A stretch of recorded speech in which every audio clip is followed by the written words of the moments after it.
Aaron Cantu, FightHype.com, here with the one and only Derrick James. Yeah, man, I got some questions ready for you, big dog. God, okay, yeah. Let's go.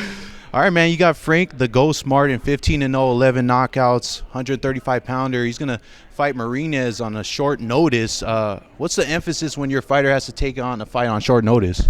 Well, it's just about focusing on what the guy does. I mean, you can watch and see, and you know how to. He knows how to focus on this guy in particular, not the other guy. So that's what we have to do. What's your assessment of Marinas as an opponent? You know, he got stopped by Comey in his last fight, but he went the distance with Rolly. Yeah, I mean, you know, he's a great boxer, great skill fighter. I mean, everybody seems to think that he beat Rolly. I mean, so I mean, he's a great fighter, man. For some of the people who haven't seen Frank fight, and from a trainer's perspective, what does he do well in the ring? What are some of his skill sets? He's a great student, man. He's very fast and he's very athletic at the same time. He uses those with technique and skill, and he blends it so it's a favorite mix of athleticism and skill. Most definitely. And where do you think he projects? Where do you think his ceiling is, Derrick? And when do you think Frank can compete for a world title?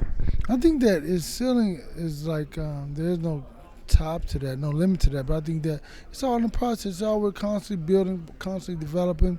So it's not a big rush for me because at the same time, you have to have depth. And these fights are giving you depth to where you're just not jumping up there. Because what happens is when somebody pushes you a little further, you may not even be prepared because you're so hyped up on your own situation. So these fights are just gradually things that skill set, giving them more depth to where he can be able to be prepared for when he get up to the top guys, he's okay. Most definitely. Can't wait for the fight on Saturday, Derrick. Now we got to get to your man, Errol Spence Jr., man. Big victory over your Dennis Ugas in his last fight. Can you kind of reflect on that fight, and what were some of the things you took away from that? Man, what I took away from the fact that even going into the fight, I talked about Ugas, his determination and his ability to be great and his desire to be great. And even in the fight, it just showed me even more what kind of person he really is as a fighter, because he didn't quit. In the corner, they would put ice on his eye and he would like yell, but he kept going back out and let Errol break his rib, break his face, break his nose. I mean, so you think about that. There are no fighters like that in boxing. I haven't seen anybody like that to take it like that. And you know what I'm saying? He still wanted to stay in the fight. It wasn't like he was looking for a way out, looking for a fake injury. He had the injuries.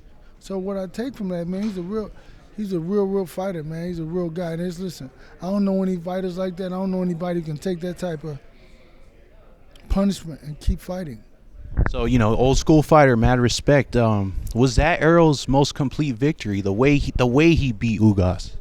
I think that it possibly could be, because what Ugas did great, which is a lot of people, I think I heard people say that, you know, he was standing in front of him and whatever. He's only doing that because Errol made him stand in front of him. So all that movement that they think they have, you want to fight Errol Spence where Errol Spence say you fight him at. And listen, I'm saying that for everybody else who think they can move in the ring.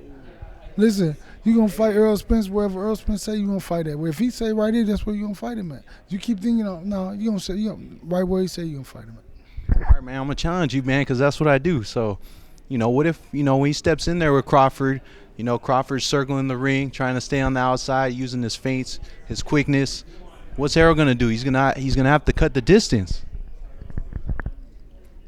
I don't know what he's going to do, man. I don't know what to say. I have no idea. Really, man, Crawford's a great fighter. I mean, so you just got to be able to deal with his speed and his athleticism, which is difficult to deal with the speed. And athleticism, it's hard to deal with that too. So it's a big task, man. It's a phenomenal task. But listen, we're up for the task.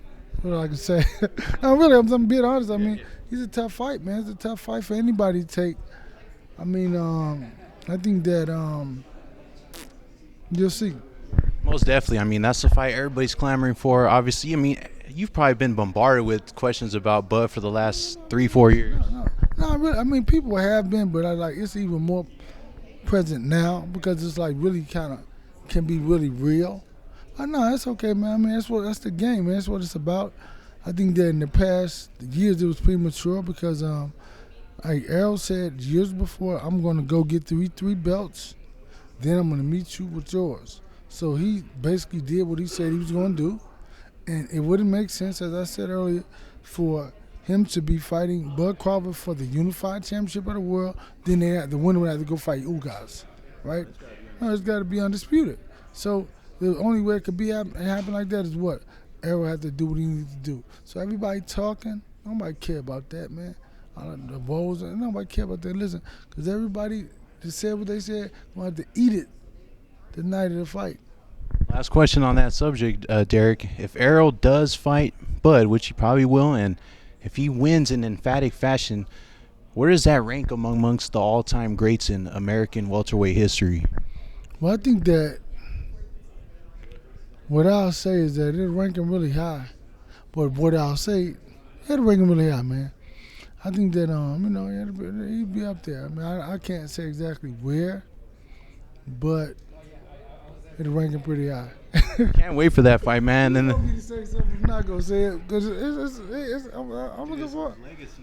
Oh, yeah, I'm looking forward to it. I can't wait, man. I think there's going to be great. I think there's going to be a fight that will set it'll set him apart from everybody else. Most definitely, and there's a little reflection on Jermell Charlo's victory over Castaño to capture the undisputed title at 154, man. What would you learn from Jermell in that rematch fight? Man, I think it was more about Castaño and his corner and his trainers, because they kept dwelling on the first fight opposed to moving forward to fighting him now. The advantage we had was that they thought that they faced the best version of Jermell Charlo. And so that's what they thought. And so that's what they held on to, and that's what they hugged it and they nurtured it. So in his mind, he kept talking about the first fight in the press conference, first fight. No, man, talk about this fight. So he couldn't move past that first time because he forgot those last 4 rounds when he was running for his dear life and how much stronger Jermell was than he was. See, they talked him into that. I tell my guys the truth. It's going to be tough. It's going to be this. It's going to be that. It's coming at you, right? And then when he got in there, he realized, I forgot he could punch really hard. So I think that they kind of conned him out of his victory. They talked him out of it. So, I mean, that's what I really learned. I saw it. I was like, I kept hearing interviews like, the first fight, I'm like, man, but you're not fighting the first fight again. So what the trainer was saying, the father, and the guy, so they all were so keen on that they couldn't live in the present because they were so caught in the past, and they forgot, like, he was the one in the ring. He was the one running in those last 4 rounds. So he was the one that's barely surviving. So what happened is they convinced him so much of that he forgot about that. So it wasn't necessarily anything that Jermell did. You feel like just he had to stay ready? Jermell did too, but I'm just not going to talk about it. Okay. But I'm just talking about, but really that was the biggest card. I mean, as long as you're living in the past, how can you deal with today? You can't deal with today, and that's really what it was. He couldn't deal.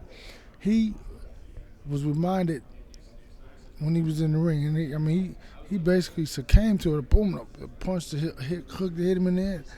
I mean, he got hit with a lot of shots. But Jermell looked great, and he came out there. He was focused, and he listened, and that was like key to the event, to everything, is that he listened. Good deal. What's next for Jermell? Who would you like to see him fight? The Towering Inferno is the guy who's been calling for that fight. And does it bug you? I mean, you're a guy who's gotten plenty of accolades as well as Errol, that Jermell is not even on the pound-for-pound list, undisputed champion. I just said, how can Canelo be on this pound-for-pound list? How can Lomachenko be on there? With losses, so think about this. What is the basis or the premise of the pound-for-pound list? But what it is that they said these guys are so good that if they fought in any weight division, they will be champs. But so that means that Canelo reached light heavyweight, right? So that means that was his limit. So he can't be on the list because he lost. Then Lomachenko lost, 2 years ago? So how can he be on the list? I mean, if because he met his limit. His skill set is phenomenal, but if he gets up to whatever weight it was or whoever the fight, he lost to a guy in his weight division, so he didn't even try to move up. So he can't be on the list. So see, those are two of Jermell Charlo's spots because Jermell's undisputed. Neither like Canelo's undisputed because he didn't put up the other belts, but that Lomachenko's like beltless. So in your opinion, it doesn't really make sense, man. It's not my opinion. It's the truth. From a mythical, see, the pound for pound is a mythical ideal, right? And mythically, if a fighter fights, if he's so good, he fights in light heavyweight, cruiserweight, heavyweight, 130, he could be champ. That's what that means. Well, Canelo met his match at 175. He should not be on there because he's not list worthy anymore. Because it's not mythical anymore. Everybody else is mythical because they haven't fought anybody to beat them, right? So they still can be hypothetical, but his is actual. He met his match at 175, so he shouldn't be on the list.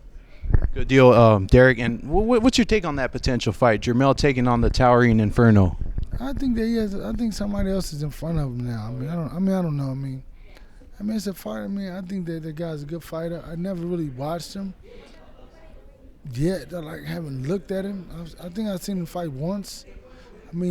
But until it's like time to fight, that's when I watch the videos. That's when I really watch him and study him. So I think he's been great. Good deal. Thanks, Derrick. God bless you. See you on Saturday.